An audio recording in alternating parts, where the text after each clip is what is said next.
Okay, good.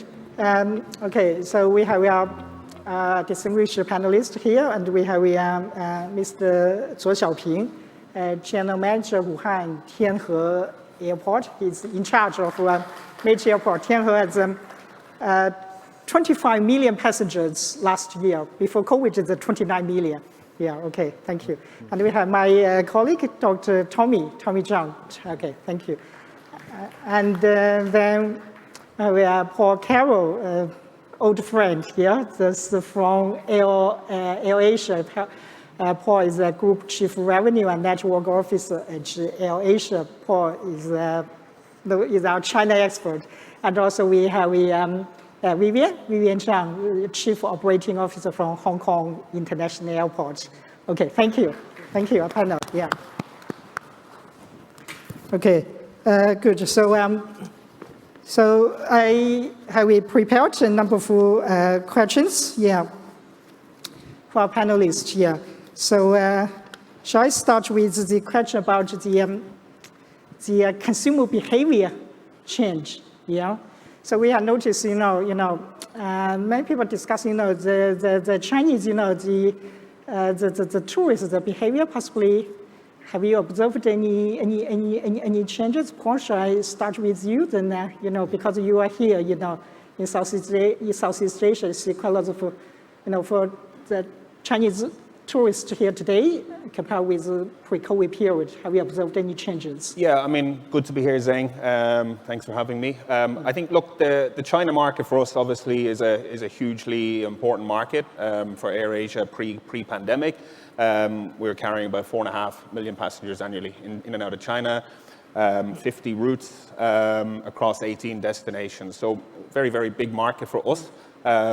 So once things opened up in early 2022, obviously it was progressive. It's been a bit bumpy in terms of the recovery for international. But I did notice, on your presentation, you were saying demand has been slow.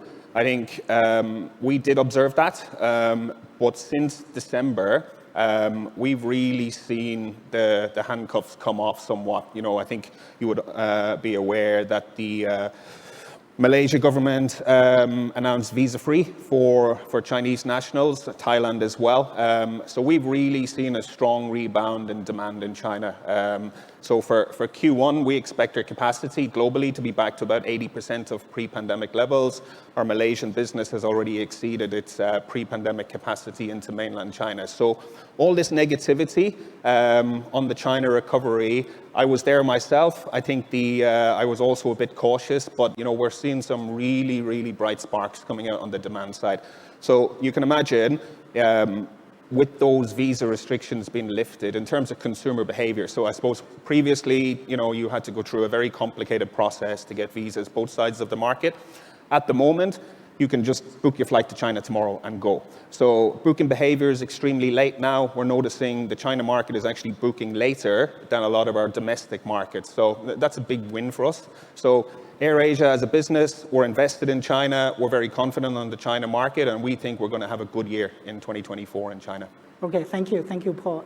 Vivian, have you observed any consumer behavior change for Chinese tourists? Yeah. Yes, I think that because of the political situation between Western and mainland, we do see that the mainlander or traveler are taking their priority on the short haul or Southeast Asia country more than before pandemic to Europe or US. Of course, domestic travel at first, but when they consider to go out to travel somewhere else, and Southeast Asia and Hong Kong are their destination. But to Hong Kong, we do see that quite a lot of the people are taking high-speed rail to Hong Kong, much more than before pandemic. And we also see another change is that during recovery, when we talk about K-shape, we see that high-value seekers are actually come back much faster.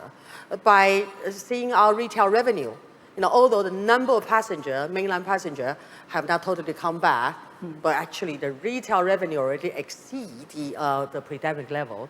So we know that the big spender come back earlier than the low-end passenger. That's how I see it. Okay, good. Thank you. Speaking of high-speed rail, so I've got another follow-up question. What's the impact of high-speed rail on China's domestic market? We see Hong Kong is also well connected, to China high-speed rail. So Vivian, can I start with you? Then and then we have Mr. Zhou. Okay, sorry, excuse me, because apart from my role as moderator, I also work as an interpreter for Mr. Zhou. So he's the expert. Okay, so 左总就是我们问那个高铁到时候会对机场什么影响？明白。OK， 等一下，等他说完了以后，下一个你就说。那我也用普通话说一下。好的。高铁对我们来讲，确实看得到有很大的影响哈。我们看到，尤其是3个钟之内的这种 travel 哈，从长沙，甚至湖北来的都可以用高铁过来了。以前呢是飞过来的。而且我们看到，就是我们 tourism 的这个数字，其实整个 tourism 的数字已经 recover， 可是 air travel 我是 from China 却没有 recover， 所以你也看得到已经取代蛮多的了。So I do see a big impact for 3 hours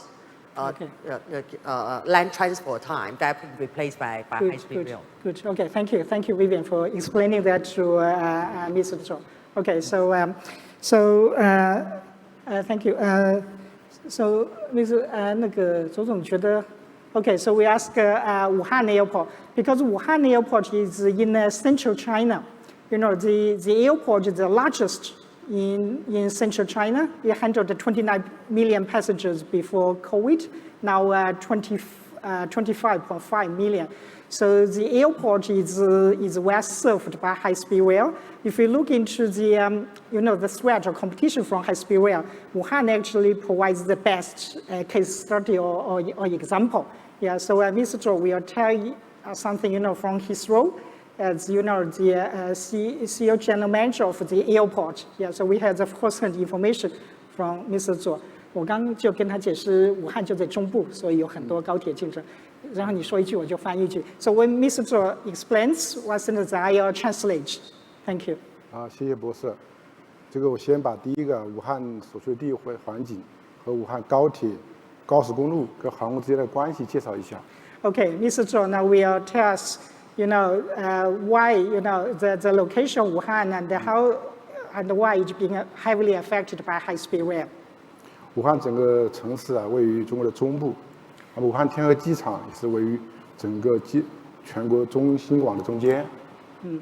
Okay, Wuhan is located in central China, and also is in the center of China's high-speed network. 我们2019年我们是吞吐量是2917万，其中国际到310万。2023年呢是到2586万，但国际只有53万。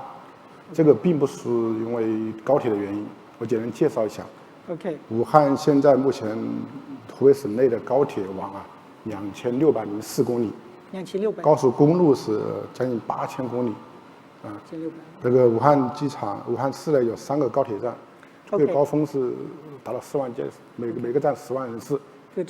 Okay, before COVID, Tianhe Airport, Wuhan Tianhe Airport had 29 million passengers. Of them, around 3 million were international passengers.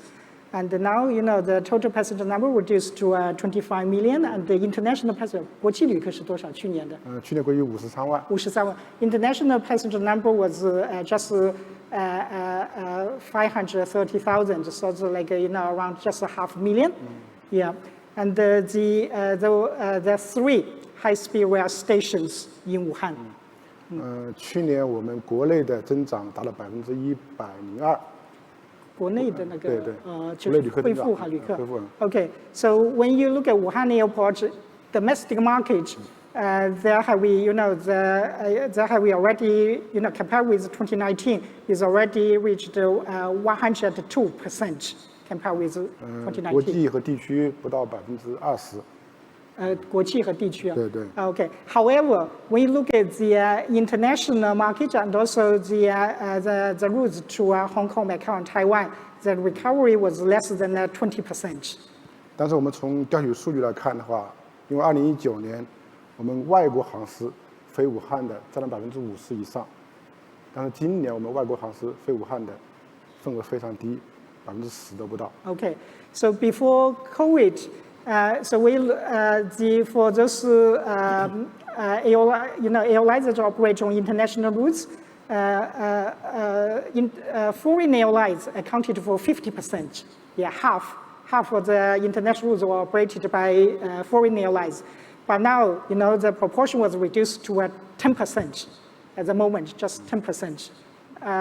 International routes were operated by foreign airlines. 所以，相反，咱们一谈到高铁的时候，都认为是种竞争关系，但实际上在武汉来看呢，恰恰是个竞合的关系，竞争和合作的关系。Okay, so when we talk about high-speed rail, we normally think it's it's a competition, competition, with the airlines. But from Wuhan Airport, they consider is actually, there are lots of opportunities to cooperate with high-speed rail. 因为我们的航站楼下面正好是个高铁站。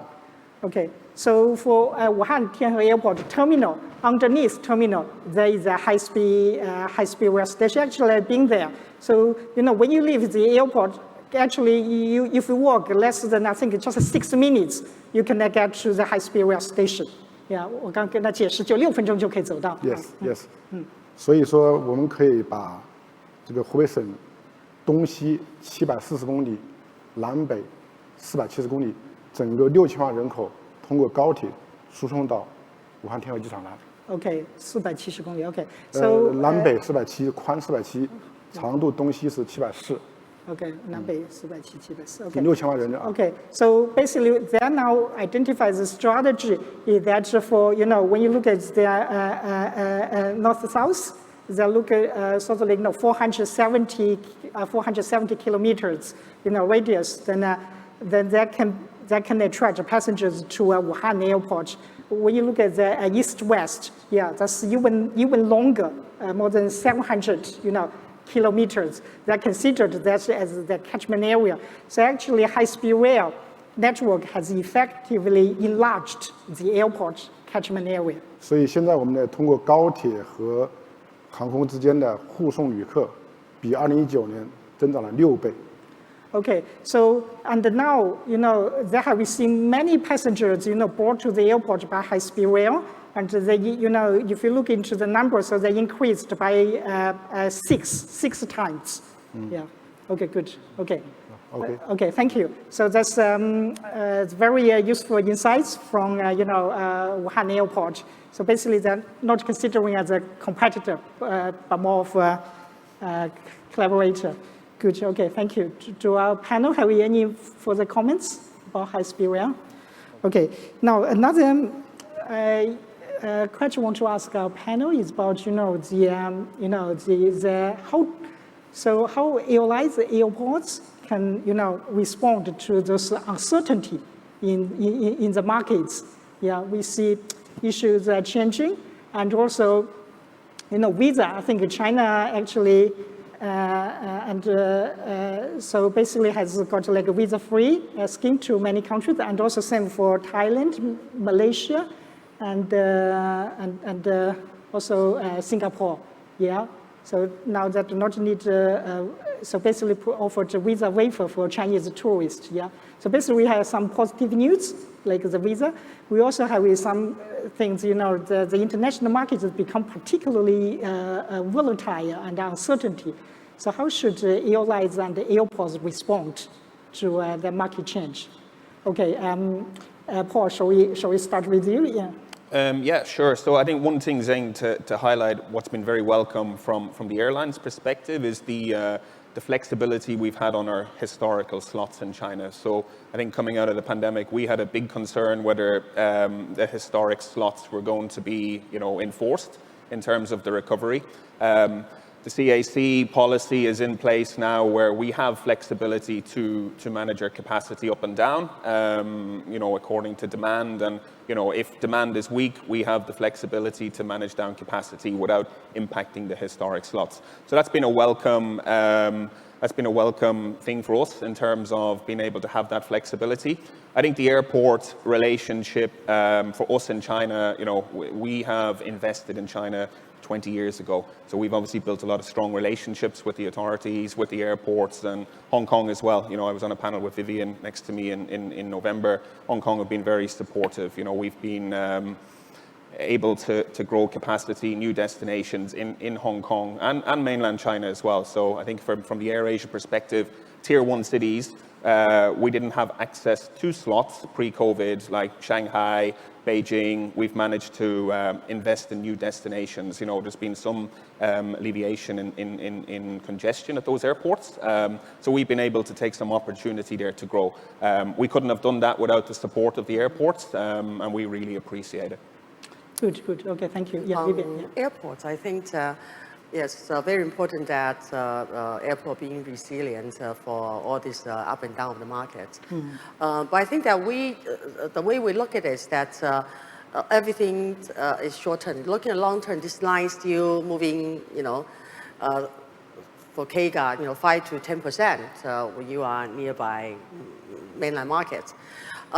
Yes, pandemic is a much longer period that we have a downturn, but still, pandemic will leave and market going to come back. So number one, important for us is that our long-term investment cannot stop. Our long-term investment on infrastructure, and being an enabler, being an integrator, how to help airline to make good business in our airport, that still has to be there. So we shouldn't stop and doubt for the future. That's number one for the airports. Of course, number two is that we have been trying to diversify our revenue source. So we will not be singly reliant on our core business, of course, aviation, aeronautical income. And our non-aeronautical income right now is about 70% of our total income, including our building a biggest shopping mall right next to our terminal. That will help us to pass through some of the downturn in the aviation industry. Okay, good. Thank you. Tommy, do you have any comments for airlines? Yeah. I think in terms of the airlines, I think the way to stay afloat or to be more resilient is talking about partnership and alliance. For example, many of the Chinese airlines, particularly the top 4, they are either in a joint venture like China Southern or in some sort of alliance. So being in alliance, they actually help them to be more cost sharing in a sense. For example, in the case of a downtime, they can actually improve their connectivity, but at the same time, some of the route can be shared by those members in those alliances. And I think in terms of the airport, there's other market they can go into. For example, the Kuala Lumpur, they actually have very good at the self-connection market, where a lot of partnership between the airline with the airport. So that type of partnership is also very attractive, even in the case of like a Gatwick Airport. Yeah. Okay, thank you, Tommy. Okay, now I have another follow-up question about, during the presentation, we talk about the, those major Chinese airlines are deploying their capacity in different markets. So my question is, over the last 12 months, have you noticed any distinct patterns in the recovery of short-haul and long-haul international markets?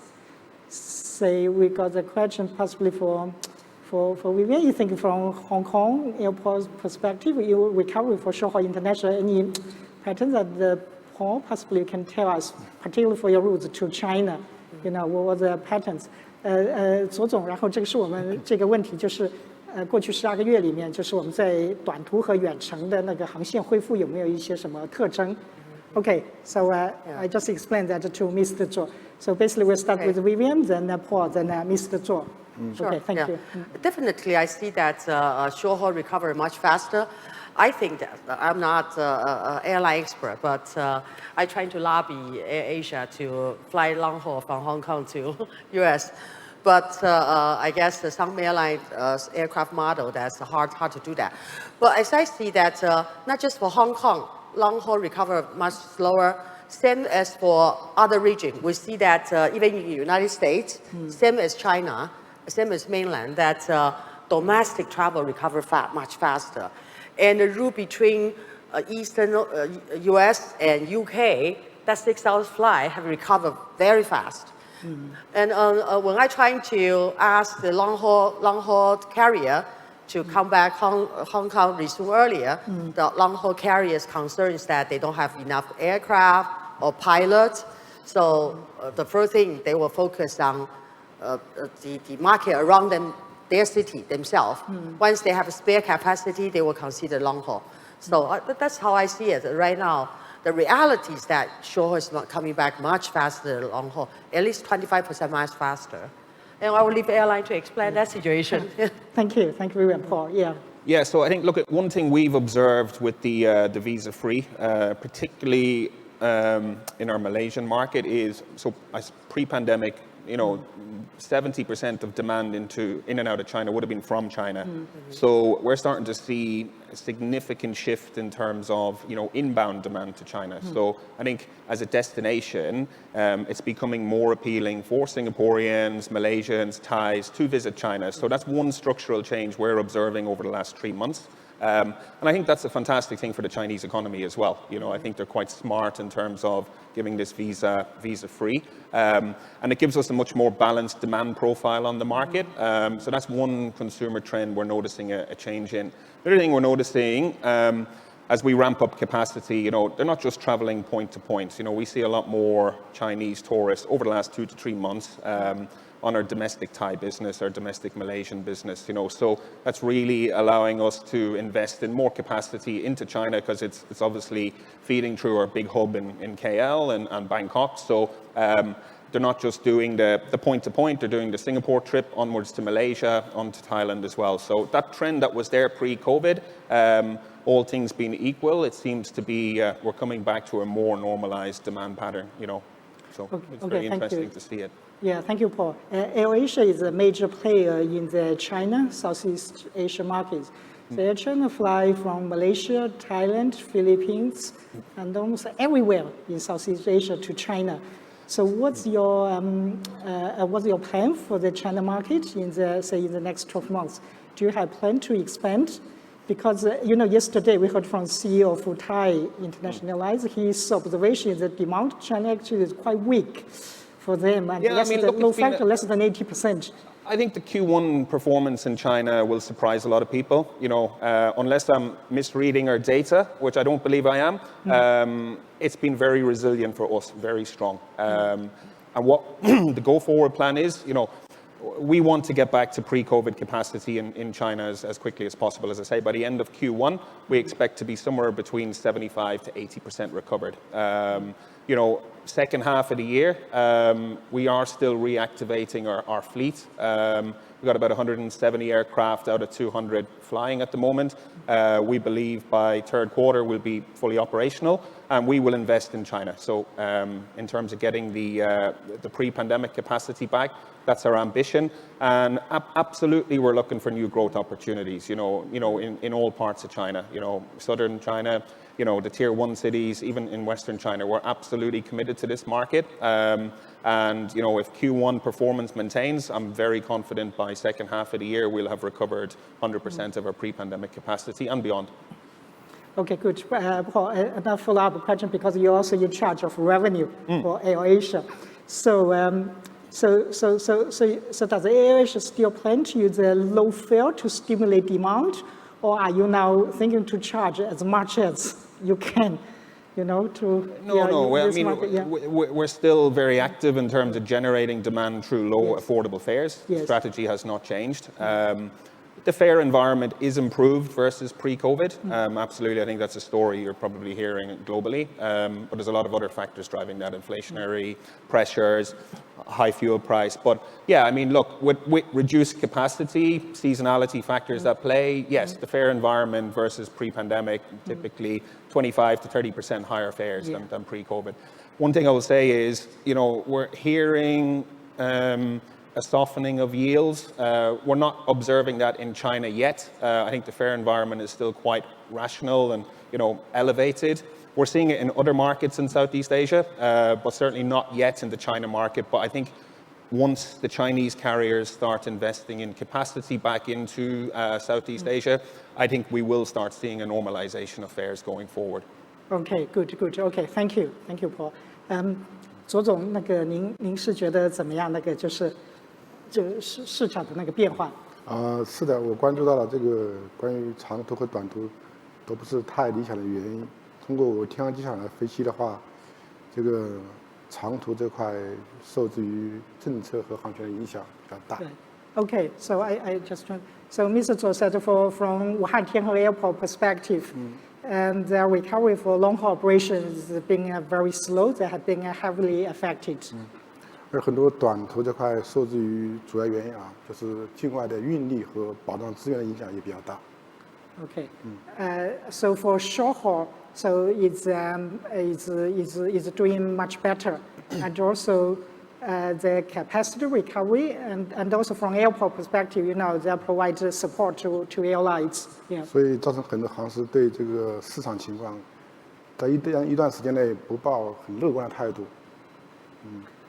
Okay, so from the airport perspective, they're very optimistic, particularly for short-haul international markets. 所以关注这个情况以后，作为武汉天河机场来说，我们尽量的把这个线拉长，把产品做深。今年1月8号我去了香港机场，跟国泰香港机场经过深入的交谈。Okay, so from Wuhan Airport perspective, so their strategy for short-haul market is they just wanted to, put more resources into this market and also collaborate with airlines and also airport as a destination. Yeah. 所以我自己定义为是一个新空铁联运时代到来，和这个重新定义新中转时代的到来。Okay, so Wuhan Airport, they're still positioning themselves as a transfer hub as central China. Yeah. 比如说我们跟香港之间的航班，现在我们每天达到3班，其中每周还有4班是宽体机飞。Okay, so for flights from Wuhan to Hong Kong, there have 3 flights a day, and so we look at the weekly flights. 每周4班宽体机。Yeah, 4 flights were operated by those wide bodies. 是因为我们把这个武汉、香港之间把线条拉长了，就是我们通过空铁联运延伸到整个湖北省境内，通过2604公里的铁路，让一些边远地区的这个人可以通过武汉机场经香港飞天下。Yeah, and also the strategy, for example, for the Hong Kong route. So by collaborating with high-speed rail, so they can enlarge their catchment area, they bring passengers, from around Wuhan and even further beyond to the airport, and then they take those passengers to Hong Kong. 对于国内这块或者是州内这块呢，我们提出就是京汉飞、乐意转，就是把东南亚经过武汉的往中国的北边走、东北走，这个自然而然把线条拉长，客源自然而然就会形成。Yeah, so in terms of developing hub, and they're also focused on Southeast Asia. So their strategy to try to attract airlines, to take a passenger from Southeast Asia to Wuhan, and then using Wuhan as a hub, and then further to possibly to Japan or even to Europe. Yeah. 谢谢。Okay, thank you. So that's that's interesting discussion. Okay, so we now look into demand for those Chinese, Chinese passengers. Okay, so whether the underlying drivers of demand for Chinese passengers have changed, or what are your observations? So previously we saw basically Chinese passengers, tourists basically everywhere in Europe, in North America, and also Southeast Asia. But most recently we see is recovering. Yeah, but how long would it take for it to get to the pre-COVID level? So with the new visa waiver policy, it's useful, but is enough? Or what have you observed? Is the demand become sort of like a weakening? I mean, we can talk about say from China, so possibly Southeast market and the South, North, the other markets, for example, market to Japan, Korea, and to Europe. Yeah, so it's quite interesting. We see airlines capacity to Europe actually has been increased. Yeah, so what are your thoughts on this? Shall we? Yeah, sure. So look, I think the geopolitical tensions in Europe is a big advantage for Southeast Asia. I think our observation and our expectation is that the Chinese market will travel closer to home. So it's obviously, there's been a big boom in domestic for obvious reasons.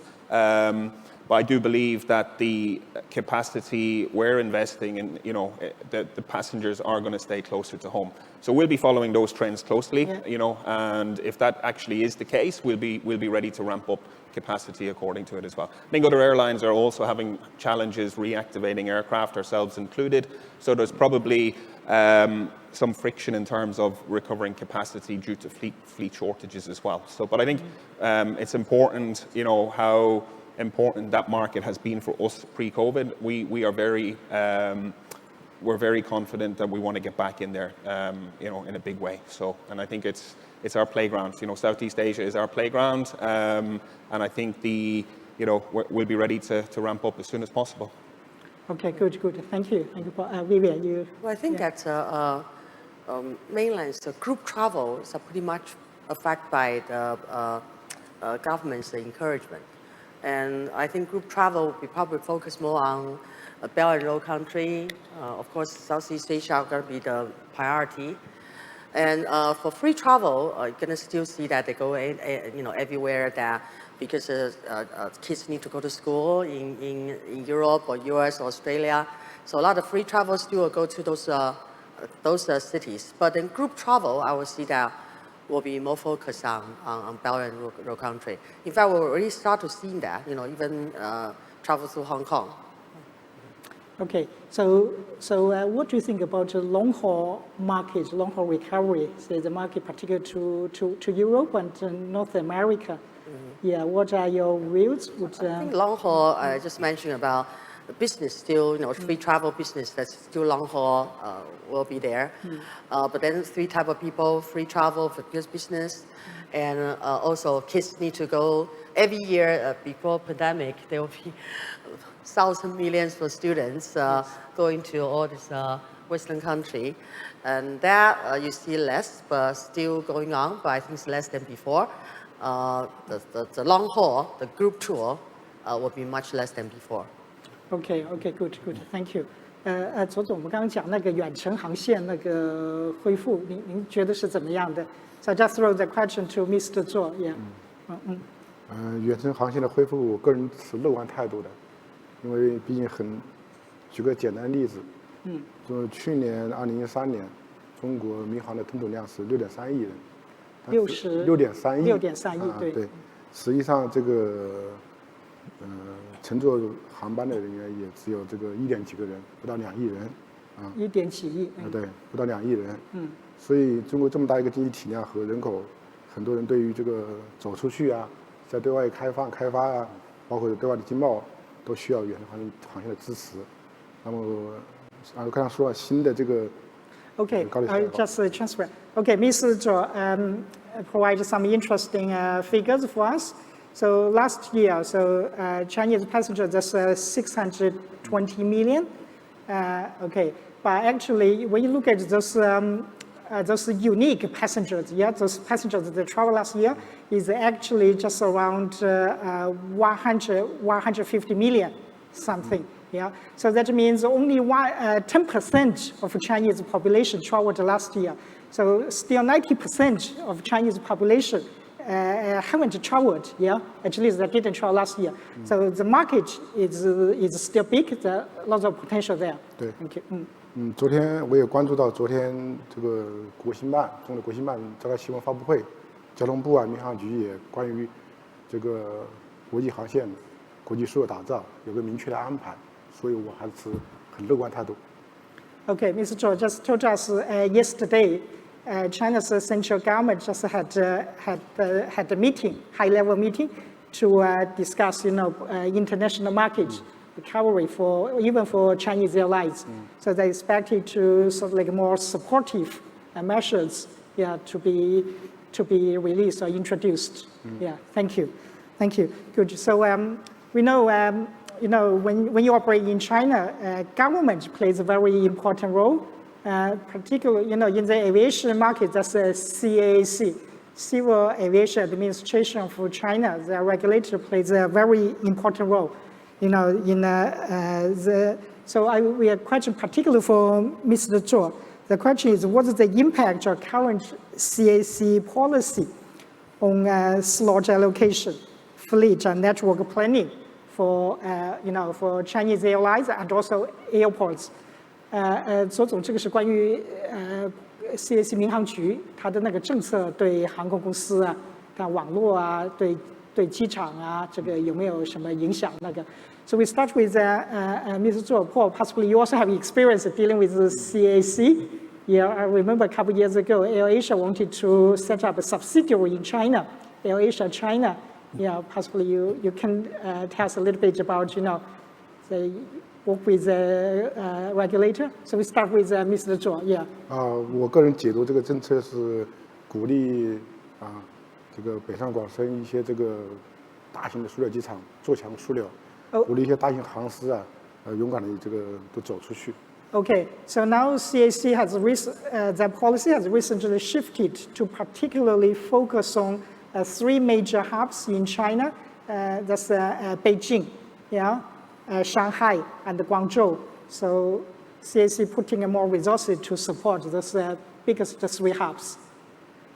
So yeah, so how about for Wuhan Airport? So武汉想要做定义为区域枢纽，所以我们作为武汉天河机场，我们今年年初就有安排，比如说我们今年会增开将近25条国际和地区航线。25条航点，对。Okay, Wuhan's position is on a regional to become a regional hub. Their plan is to open or resume 25 international routes. 我们期待今年的这个国际和地区旅客要达到130到150万人次。Okay, their plan is to have international passenger numbers to reach around 1.3 million to 1.5 million. Okay, thank you. And Paul, yeah. So what do you think about the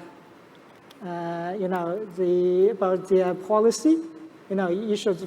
I think China and Southeast Asia has sort of like close to an open skies policy. Yeah, so you can fly anywhere you like as long as if you can get slots. Yeah, would you experience any difficulties? Yeah. No, I think, look, we've always, since we started operating to China, we've maintained a very open and transparent relationship with the CAAC. We really appreciate it. Our biggest challenge is obviously securing slots for growth. But the management team, we will be looking for those new opportunities going forward, and maintaining that strong relationship is obviously paramount to securing new growth opportunities. So we'll be working with, the tier 1 airports, tier 2, tier 3.